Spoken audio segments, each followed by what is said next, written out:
Hozirgi vaqtda siz uchun reklama yaxshimi yo sotuvga uy olib qolib sotganingiz yaxshimi? Zo'r savol bo'ldi, Shuhrat. Reklama yaxshimi, sotuv yaxshimi degan savolingizga javob beramanki, reklama yaxshi. Nima uchun reklama yaxshi deyapman? Sotuvdan keyin ko'pchilik o'sha pul berishga qizg'anib qolyapti. Kelishilgan pulni kelishilmayapti. Kimdir 3000, kimdir 2000, kimdir 1,5 ming beraman deyapti. Ketma-ket chop tashlashyapti. $100 beramanga tushyapti o'sha odamlar. Endi kimligini, qaysi uyligini aytmayman, ayrim bir sabablarga aytsam endi to'g'ri kelmaydi. Shunaqa odamlar ham ko'payib ketyapti, labzlashyapti, bizlar bilan labzini nagli buzib yuboryapti.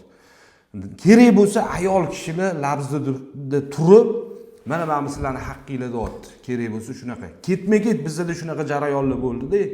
$100 beraman deydi, $100 beraman deydi, 2000 berish kerak, 1,5 ming, 3000 berish kerak bo'lgan odamlar.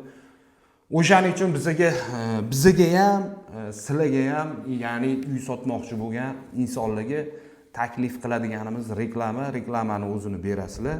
Ishinglar Xudo xolisa, narxi yaxshi bo'lsa, inshaalloh sotilib ketadi. Biz sababchimizni biz odamlarga e'lon qilib beramiz, ommaga chiqarib beramiz. Biz 100% sotib beramiz demaymiz.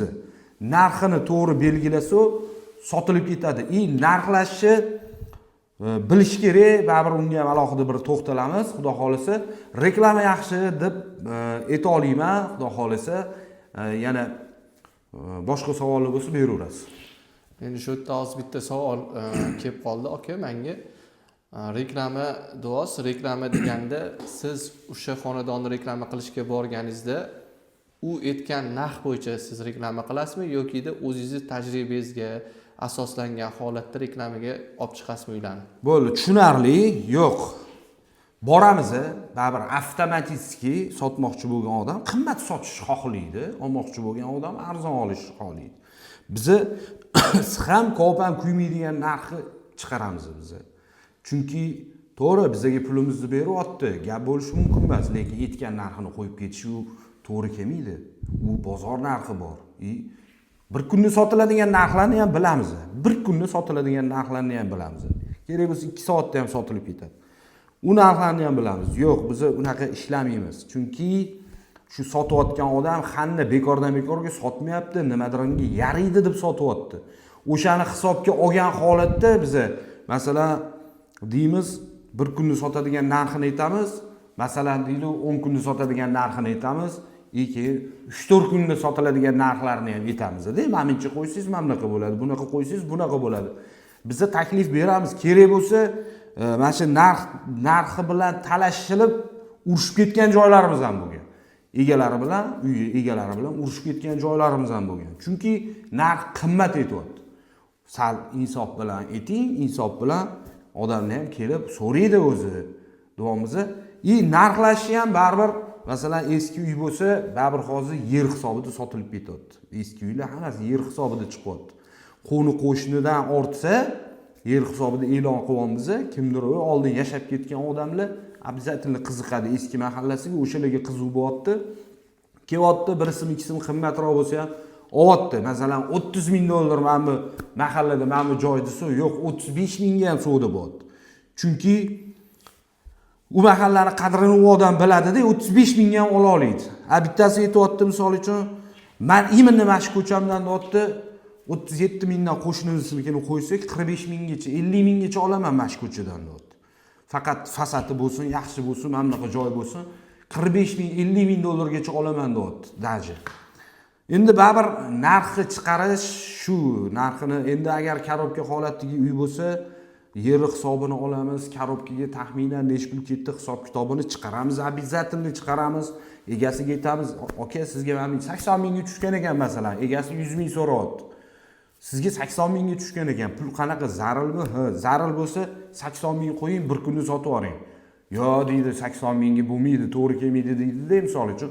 O'rtasini hisobini olamiz. Masalan, 100 mingdan yomon narx bo'lmaydi o'zi. 100 ming yomon narx bo'lmaydi, lekin 90-95 atrofida mashina qilib narxlab turib chiqaramiz. Yana kelgan odam o'zi 5-6 mingmi, 10 mingmi talashib tortishib savdosini qilib olaveradi. Bu gapni har doim aytib o'tamiz, talashib tortishib savdosini qilib barakasini qilib olaverasizlar deymiz har doim. shunga ahamiyat berib qo'yaveringlar. Bizani bu xudo xolasa fishka gapimiz ham bo'lib qoladi. O'z ko'p joyda ishlatilgan bu gaplar. Shu, keyingi savolga o'tsak bo'ladi. Hozir endi menda bitta anaqa bo'lib qoldi. Demak, agar eski uyini sotadigan odam bo'lsa, baribir quruvchilar ham hozirgi paytda o'zini talabiga javob beradigan eski imoratli uylarni sotyapti yer hisobida. Demak, shunaqa bo'lyapti tushunishim bo'yicha. Ularning ham o'ziga yarasha talabi bor. Hozirgi paytda quruvchilarning ham, misol uchun kichkina joy bo'lib qolsa, ularning talabiga javob bermasa, menimcha ularga ham nevigida bo'lsa kerak hozirgi paytda. Quruvchiga o'zi nima deydi? Quruq yer o'zi yaxshi-da, quruvchilarga quruq yerni olib qurgan yaxshi-da. Eski imorat bo'lsa, uni buzib qurish kerak bo'lsa, hozir buzganiga alohida pul to'laydi.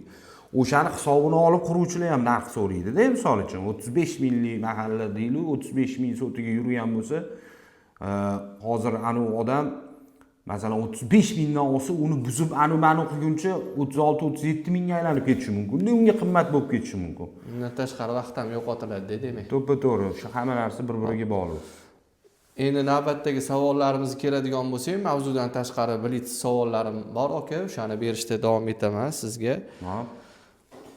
Qaysi sport turiga qiziqasiz?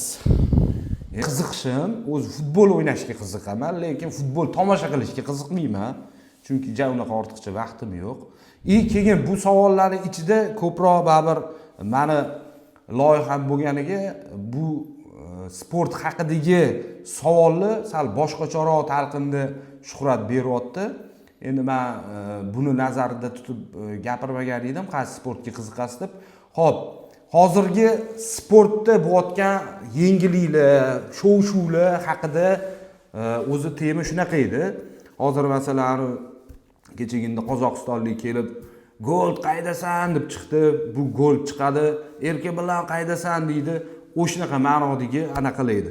Masalan, sport hozir mana ko'p o'zi обязательно ko'raman mana shu MMA'larni. Nima deydi? Ko'pchiligi bachkana qiluvlar bilan, ko'pchiligi bo'lar bo'lmas gaplar bilan odamlarni o'ziga jalb qilyapti-da. Endi shunaqa narsaki, O'zbekistonning bayrog'ini tepaga ko'taryapman deydi. Xo'p, gap yo'q, ko'tarsang ko'tar, faqat minusga emas, plyusga ishlansin u narsa. Masalan, imminni o'sha odamlarga agar bu video yetib boradigan bo'lsa, imminni otini etmayman, palonchi, pistonchi demayman. O'shalarga yetib boradigan bo'lsa, bachkanalikni to'xtatish kerak, sportni sportni qilish kerak. Media o'z yo'lida reklama. Masalan, podpiska normalniydi o'sha. Bittasini qarasang 1 millionta, bittasiniki 500 mingta masalan.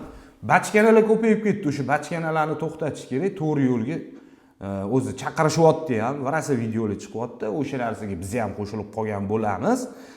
Keyin o'sha iminni hozir o'sha Erka bilan Goldni, o'sha Shahzodni o'sha Tailandda yurgan paytdan beri kuzatib borardim. Nima deydi, shaxsan tanimasam ham hurmat qildim shu bolani. Malades. Lekin u bolaga ham maslahat, bo'lar bo'lmas gaplarni to'xtatib, sport trenirovkani bosish kerak. O'zini aqli bor, o'zini aqli yetadi. Bu prosta nima deydi?